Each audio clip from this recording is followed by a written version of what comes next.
আজকের জাতীয় এই ক্রান্তিকালে দীর্ঘ 17 বছর স্বৈরাচারিণী মাফিয়া শেখ হাসিনার কবল থেকে আমরা মুক্ত হয়ে স্বাধীন সার্বভৌম একটি সুন্দর দেশ প্রত্যাশা করেছিলাম।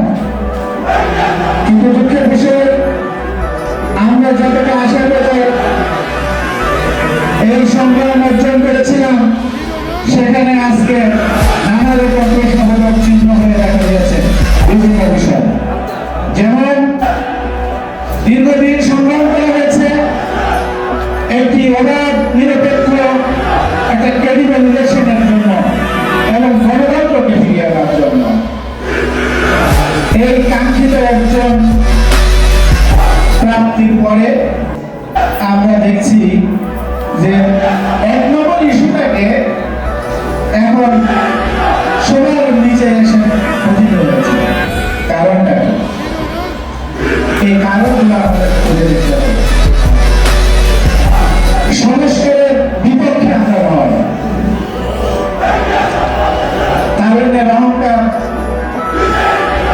বাংলাদেশের গণমানুষের নেতা জননেতা তারেক রহমান প্রথম এই সংস্কারকে অনুভব করেছিলেন এবং তার প্রিয় দল জাতীয়তাবাদী দল বিএনপিকে সাথে নিয়ে একটি জাতীয় ঐক্য করে বাংলাদেশের মানুষের কাছে সংস্কার প্রস্তাব তুলে ধরে এবং প্রতিজ্ঞা করে আমরা যদি এই প্রস্তাব মুক্ত হয়ে বাংলাদেশে গণতন্ত্র প্রতিষ্ঠা করতে পারি, তাহলে আমরা এই 31 দফা সংস্কার জনগণের কাছে ওয়াদা করছি, এগুলো আমরা করব। আমরা দেখতে পেলাম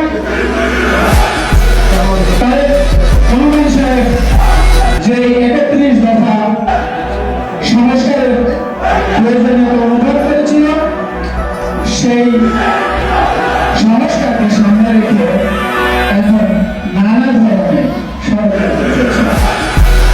এই ষড়যন্ত্রকে পাশ কাটিয়ে আমাদেরকে ঐক্যবদ্ধ হয়ে একটি নির্বাচন পরিবেশ তৈরি করতে হবে। আমি জননেতা তারেক রহমানের সাথে একমত পোষণ। আমি বিএনপি ও বাংলাদেশের জনগণের প্রতি আহ্বান করতে চাই, আপনারা ধৈর্য ধারণ করেন এবং আপনাদের উদ্দেশ্য একটাই, সেটা হলো বাংলাদেশের গণতন্ত্র প্রতিষ্ঠা করা, একটি ফ্রি ফেয়ার একটা ফেব্রুয়ারি ইলেকশন তৈরি করা। আমরা এখন কি দেখতে পাচ্ছি, সেই পরিবেশকে নস্বাত করার জন্য নানা মতো চক্রান্ত চলছে। প্রতিটা স্বৈরাচার প্রতিবেশী রাষ্ট্রে বসে উনি যে ষড়যন্ত্রের জাল বিস্তার করছে, আমরা দেখতে পাচ্ছি এখানে কিছু লোক সেই ষড়যন্ত্রের ধারে পা দিচ্ছে। আমাদেরকে হুঁশিয়ার হওয়া দরকার, সজাগ হওয়া দরকার। এই কথিত স্বৈরাচার